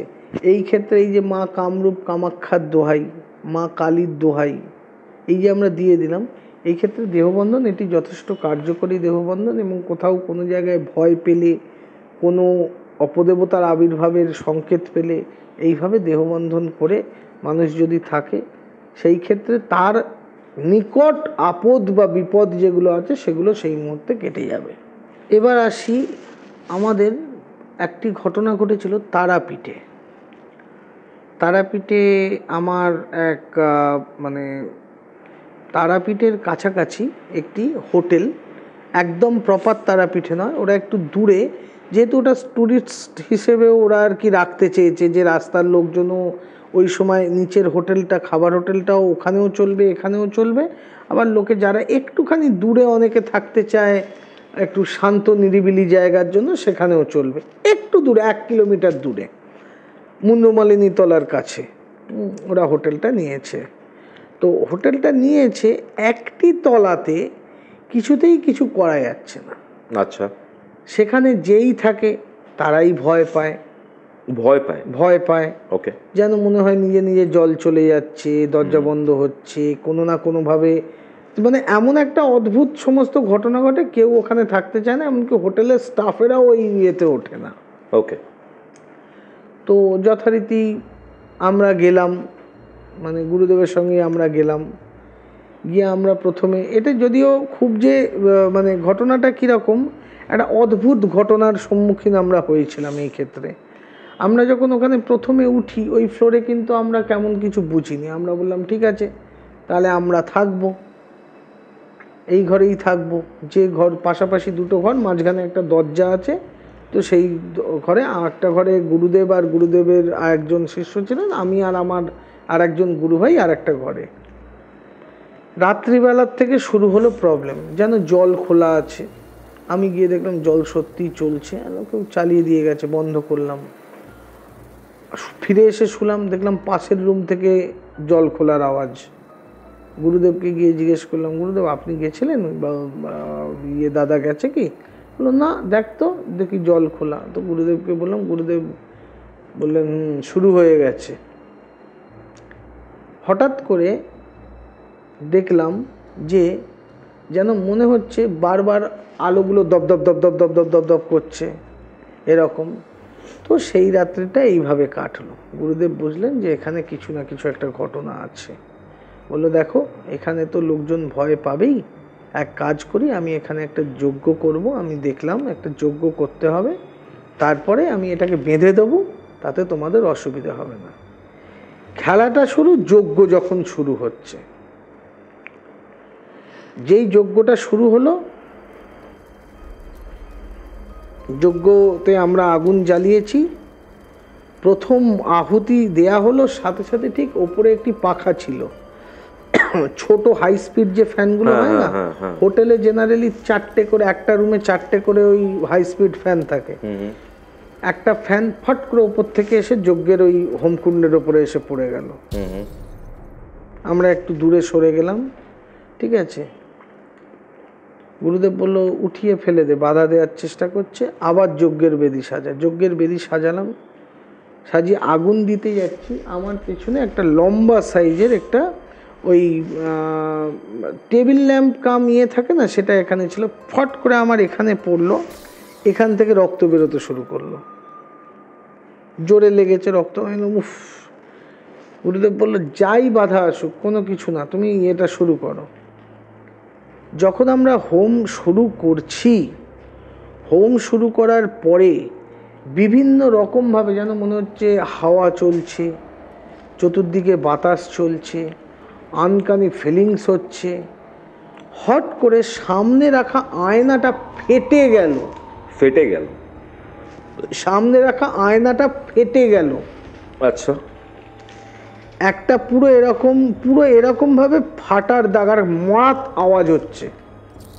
কি আওয়াজ হচ্ছে? মরাত করে, যেমন ফাটলে যেমন একটা করাত বা মরাত করে এরকম একটা যে পরাট করে একটা আওয়াজ হয়, ঠিক সেরকম আওয়াজ করে আয়নাটা ফেটে গেল। গুরুদেব দেখলেন, আমরাও দেখলাম। বললো জপ চালিয়ে যাও। গুরুদেব আহুতি দিয়ে যাচ্ছেন, আমরা জপ করছি আহুতি দিচ্ছি, জপ করছি আহুতি দিচ্ছি। সামনের দরজাটা দাঁড়াম করে খুলে গেল। যে মালিক ভদ্রলোক, তার স্ত্রী বসে আছেন, মালিক এবং তার স্ত্রী তাকে বসে আছেন, তাদেরকে বলেছে তোমরা বসো। হঠাৎ করে স্ত্রীর গলা দিয়ে আওয়াজ বেরোলো, সাধারণভাবেই বলছেন, একটু অন্যরকম, হালকা চাপা স্বরে, তোরা আমাকে বের করতে পারবি না, তোরা আমাকে বের করতে পারবি না। এই ঘরে আমাকে খুন করা হয়েছে, এই ঘরে আমাকে খুন করা হয়েছে, এখানে কাউকে আমি থাকতে দেবো না, আমি প্রতিশোধ নেবই।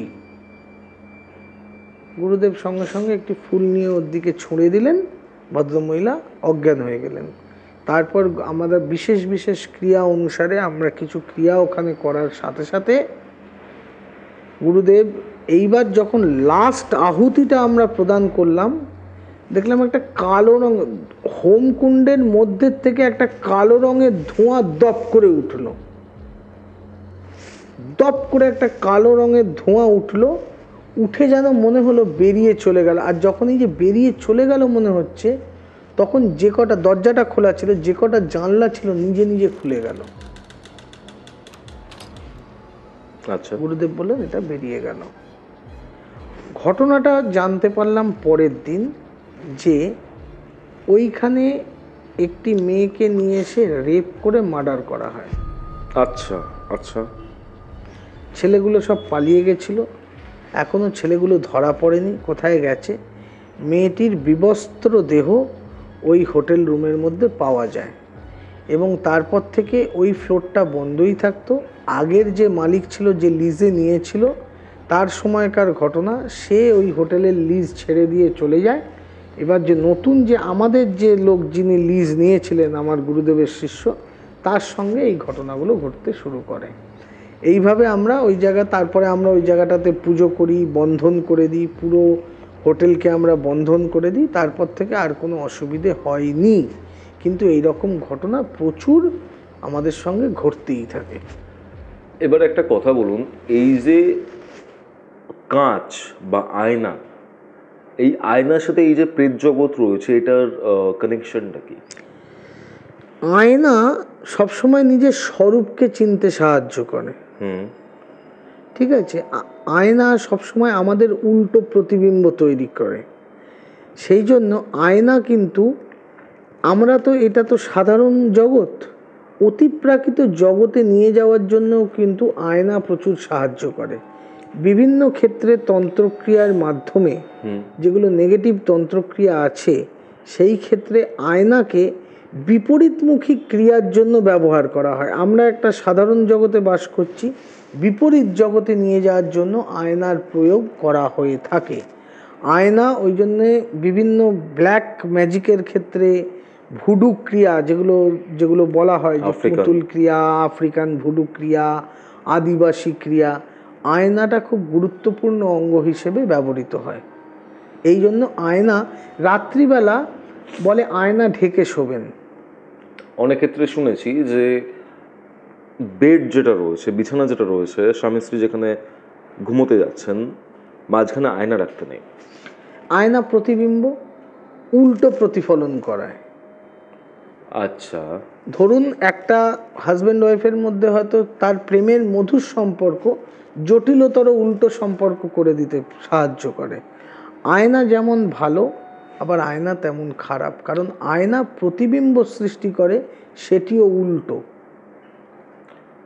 আয়না বাস্তুতে কোন দিকটাতে রাখাটা বেটার? দেখুন, বাস্তু মতে অনেকে বলে দক্ষিণ দিকে আয়না রাখলে ভালো হয়, ঠিক আছে, যেহেতু প্রতিফলনটা দেখা যায়, জমের দিকটাকে রক্ষা করা যায়, ঠিক আছে। কিন্তু আমি এই ক্ষেত্রে বলবো, দেখুন এখন বর্তমানে ফ্ল্যাট বাড়ি, সবাইকার নিজের বাড়ি নেই, আর যাদের নিজের বাড়ি তাদের বহু আগের থেকে করা। এবার আমি ধরুন একটা কারোর ধরুন নর্থ ইস্টে বাথরুম আছে, করে ফেলেছে, এবার তাকে কি আমি বলবো যে পুরো সিভার লাইন পুরো কমপ্লিটলি চেঞ্জ করে বাড়ি ভেঙে নতুন করে করো? তাকে বাস্তুর টিপস দিতে হবে। তাকে বলতে হবে, ভাই তুমি ভেতরে যে জায়গায় কমোডটা আছে তার চারপাশে একটা লাল রঙের একটা চৌকো করে দাগ কেটে দাও, আর দরজার বাইরে একটা আয়না লাগিয়ে দাও। ঢোকার সময় যেন তোমার পেছনটা আয়নায় প্রতিফলিত হয়, বেরোনোর সময় তোমার যেন সামনেটা আয়নায় প্রতিফলিত হয়। এই ক্ষেত্রে উত্তর পূর্ব কোণে যদি বাথরুম হয়, বাস্তুদোষ অনেকটা কমে। বাথরুমের ভেতরে 1-1.5 কেজি ওজনের সন্ধব লবণের ডেলা পাওয়া যায়। 1-1.5 কেজি ওজনের সন্ধব লবণের ডেলা এনে আইদার কোনো একটা কাঁচের বাটিতে করে রেখে দাও, অথবা একটি সাদা কাপড়ে মুড়ে ওপরে ঝুলিয়ে দাও। এতে বাস্তুদোষ অনেকটা কাটে। কারণ নর্থ ইস্টে বাথরুম থাকলে বলে বাড়ির আইদার কেউ কোনো ফ্যামিলি মেম্বার পাগল হবে অথবা আত্মহত্যা করবে, এবং বাড়িতে অশান্তি বিরাজ করে। তো এই সমস্ত বাস্তু টিপসগুলো দিয়ে কিছু ক্ষেত্রে আমরা যে জিনিসগুলো হচ্ছে তার থেকে কিছুটা মুক্তি লাভ করতে পারি। এইবার আমরা এটা বলতে পারি না যে একটা ফ্ল্যাটে হয়ে গেছে, একটা ফ্ল্যাট না এটা ভেঙে দাও, হয়তো সিভার লাইনটা ওই দিক থেকেই জলের পাইপ লাইনটা উঠেছে, তো সেই ক্ষেত্রে আমরা বলতে পারবো না যে না এই জায়গাটা পুরোটা ভেঙে দিয়ে নতুন করে তৈরি করো। তো আমাদেরকে বাস্তুর ক্ষেত্রটাতে সেইভাবে দেখতে হবে। কিছু ক্ষেত্রে দৈব প্রয়োগেরও নির্দেশ আছে। সব ক্ষেত্রেই আমি যদি বলি না এই টিপস ওই টিপস না মেনে কিছু দৈবিক প্রয়োগের মাধ্যমে, যেমন ধরুন যদি বাস্তু কারুর খুব খারাপ থাকে, একটা খুব সাধারণ উপায় বলছি, বছরে যদি একটি করে পঞ্চাঙ্গ শান্তি সস্থান আর বাস্তু যাগ যদি কেউ করিয়ে নিতে পারে, তার বাস্তুর ক্ষেত্রে প্রচুর শুভ ফল প্রদান করে। আচ্ছা, একটা পঞ্চাঙ্গ শান্তি সস্থান আর একটা বাস্তু যাগ, এই ক্ষেত্রে এই ক্ষেত্রে অনেক গ্রহদোষও নাশ হয় বাস্তু যাগের ক্ষেত্রে, এবং বাস্তুজনিত যে কোনো প্রবলেম এই ক্ষেত্রে 90% কমে যায়। কিন্তু এটি প্রতি বছর করা ভালো, কারণ পুজো পাঠ তো নিয়মিত করা ভালো, একটি নির্দিষ্ট দিন স্থির রাখা উচিত। সেই দিনে বাৎসরিক প্রত্যেকটা বাড়িতেই প্রত্যেকটা পরিবারেরই উচিত একটি যে কোনো বছরের নির্দিষ্ট দিনে গৃহের জন্য একটি বাৎসরিক পূজা ঠিক করা। সেটা যে পূজাই হোক, যে দেবতারই হোক, সেটা তার নিজস্ব ব্যাপার। কেউ কালীকে মানে, কেউ কৃষ্ণকে মানে, কেউ রাধাকে মানে, কেউ শ্যামকে মানে, কেউ রামকে মানে, যিনি যাকেই মানুন, কেউ শিবকে মানে, কেউ গণেশকে মানে, যিনি যাকেই মানুন, বছরের একটি দিনে তার পরিবার এবং তার গৃহের জন্য বাৎসরিক পূজা রাখা অবশ্য কর্তব্য, এবং এটা প্রত্যেকের ক্ষেত্রে এটা রাখা উচিত। আজকাল লোকের সময় হয় না, লোকে সাধারণ পূর্ণিমার সিন্নিও মন্দিরে গিয়ে টাকা ধরে দেয়, ঠাকুরমশাই টাকা দিয়ে গেলাম একটু সিন্নি দিয়ে দেবেন। এটা করা উচিত নয়। তাহলে তো সব কিছুতেই মানে আমরা রেডিমেড, ওই জন্যেই আমাদের ফলগুলো বর্তমানে হয় না। এবং অনেকে হয়তো কেউ এসে বলল যে আচ্ছা পণ্ডিতজি আপনি বলেছিলেন এই মন্ত্র জপ করতে, আমি মন্ত্রটা জপ করছি কিন্তু কিছুই ফল হচ্ছে না। দেখা গেল ও মন্ত্র জপের সময় এক হাতে রিল দেখছে আর এক হাতে মন্ত্র জপ করছে, তাহলে জীবনেও ফল হবে না। মন্ত্র জপ করতে হবে মন তোর, মন তোর।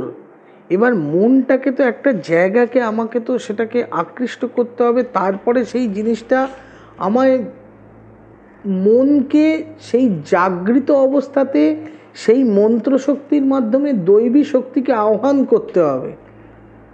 মানে এরম নয় যে আমি আহ্বান করলাম আর দেবী সঙ্গে সঙ্গে সামনে প্রকট হয়ে আশীর্বাদ করলেন তথাস্তু, তা নয়। কিন্তু আমাদের মনটাকে তো তার ভাইবসের সঙ্গে কানেক্ট করার একটা চেষ্টা করতে হবে। লোকে বছরের পর বছর চেষ্টা করেও পারে না, কিন্তু চেষ্টাটা চালিয়ে যেতে হবে। কিন্তু সেই চেষ্টাটা করার জন্য একটা কনসেন্ট্রেশন দরকার, একটা মেডিটেশন দরকার। সেই জিনিসটাই তো মানুষের মধ্যে নেই, সেই জন্য আজকাল ফল পায় না। জ্যোতিষের যে কোনো নিয়ম অনুসারে অনেকে বলে এই পাথর পড়ো, তাবিজ পড়ো, কবচ পড়ো, লোকে বিভিন্ন ক্ষেত্রে নিয়ম করে না। আর পাথর শুধু পড়লে হবে না, পাথরকে প্রাণ প্রতিষ্ঠা করে নাম গোত্র অনুসারে তাকে জীবন্ত করতে হবে, তবে পাথর কাজ দেয়। ওই দোকান থেকে একটা পাথর কিনে নিয়ে এলাম, নিয়ে এসে আমি সোনাতে সোনাতে ধারণ করে নিলাম, সঙ্গে সঙ্গে পাথর কাজ করলো, সেটা নয়। অনেক ক্ষেত্রে জানেন তো পাথর বিক্রি করে দেয় লোকে।